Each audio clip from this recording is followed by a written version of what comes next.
Once upon a midnight dreary, while I pondered weak and weary over many a quaint and curious volume of forgotten lore, while I nodded, nearly napping, suddenly there came a tapping, as of someone gently rapping at my chamber door. "'Tis some visitor," I muttered, tapping at my chamber door. "Only this, and nothing more." Ah, distinctly I remember, it was in the bleak December, and each separate dying ember wrought its ghost upon the floor. Eagerly I wished tomorrow, vainly I had sought to borrow for my book surcease of sorrow, for the lost Lenore, for the rare and radiant maiden whom the angels name Lenore, nameless here, forevermore.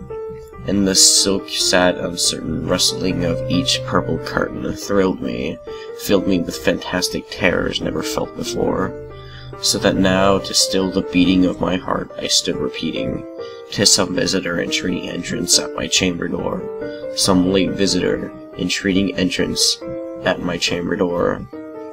This it is, and nothing more."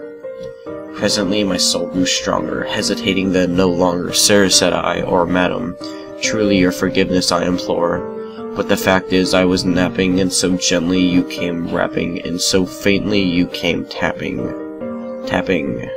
at my chamber door, that I scarce was sure I heard you. Here I opened wide the door. Darkness there, and nothing more." Deep into the darkness peering, long I stood there wondering, fearing, doubting, dreaming dreams no mortal ever dared to dream before. But the silence was unbroken, and the darkness gave no token, and the only word there spoken was the whispered word, "Lenore." This I whispered, and an echo murmured back the word, "Lenore." Merely this, and nothing more. Back into the chamber turning, all my soul within me burning. Soon again I heard a tapping, somewhat louder than before. "Surely," said I, "surely that is something at my window lattice. Let me see then where thereat is, and this mystery explore. Let my heart be still a moment, and this mystery explore. 'Tis the wind, and nothing more." Open here I flung the shutter, when with many a flirt and flutter, in there stepped a stately raven of the saintly days of yore. Not the least obeisance made he, not a minute stopped or stayed he, but with mien of lord or lady, perched above my chamber door, perched upon a bust of Pallas, just above my chamber door, perched and sat, and nothing more. Then this ebony bird beguiling my sad fancy into smiling by thy grave and certain decorum of the contents that it wore. "Though thy crest be shorn and shaven, thou," I said, "art sure no craven, ghastly grim and ancient raven wandering from the nightly shore. Tell me what thy lordly name is on the night's Plutonian shore." Quoth the raven, "Nevermore." Much I marveled this ungainly fowl to hear discourse so plainly, though its answer little meaning, little relevance it bore.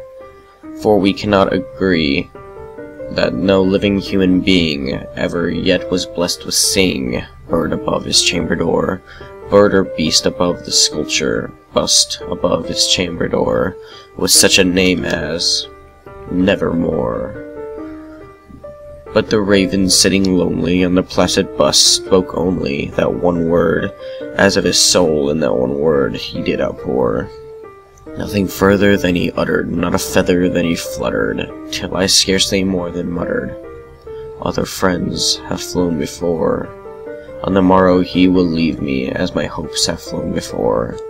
Then the bird said, "Nevermore."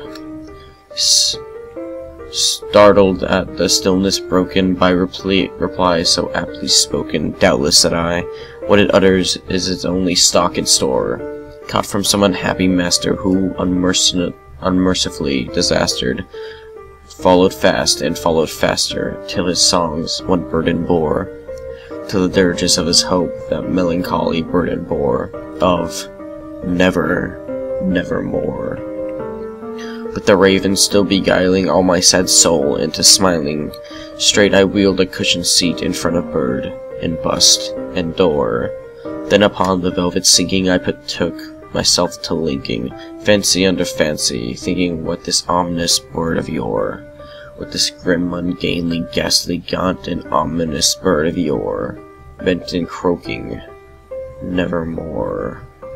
Then I sat engaged in guessing, but no syllable expressing to the fowl whose fiery eyes now burned into my bosom's core. This and more I sat divining, with my head at ease reclining on the cushion's velvet lining that the lamplight gloated o'er, but whose velvet violet lining who the lamplight gloating o'er. She shall pass, never more. Then methought the air grew denser, perfume from an unseen censer, swung by seraphim whose footfalls tinkled on the tufted floor. Wretch, I cried, thy God hath lent thee, but these angels he had sent thee, respite and nymphy from the memories of Lenore. Quaff, oh quaff this kind nymphy, and forget this lost Lenore. Quoth the raven, nevermore. Prophet, said I, think of evil, prophet still, if bird or devil, whether tempter sent or whether tempest tossed thee here ashore. Desolate all yet undaunted, on this desert land enchanted, on this home by horror haunted. Tell me truly, I implore, is there balm in Gilead? Tell me, I implore. Quoth the raven, nevermore. Prophet, said I, think of evil, prophet still, if bird or devil, by thy heaven that bends above us, by thy God we both adore. Tell this soul with sorrow laden, if within the distant Aidenn it shall clasp a saintly maiden, whom the angels name Lenore. Clasp a rare and radiant maiden, who the angels named Lenore.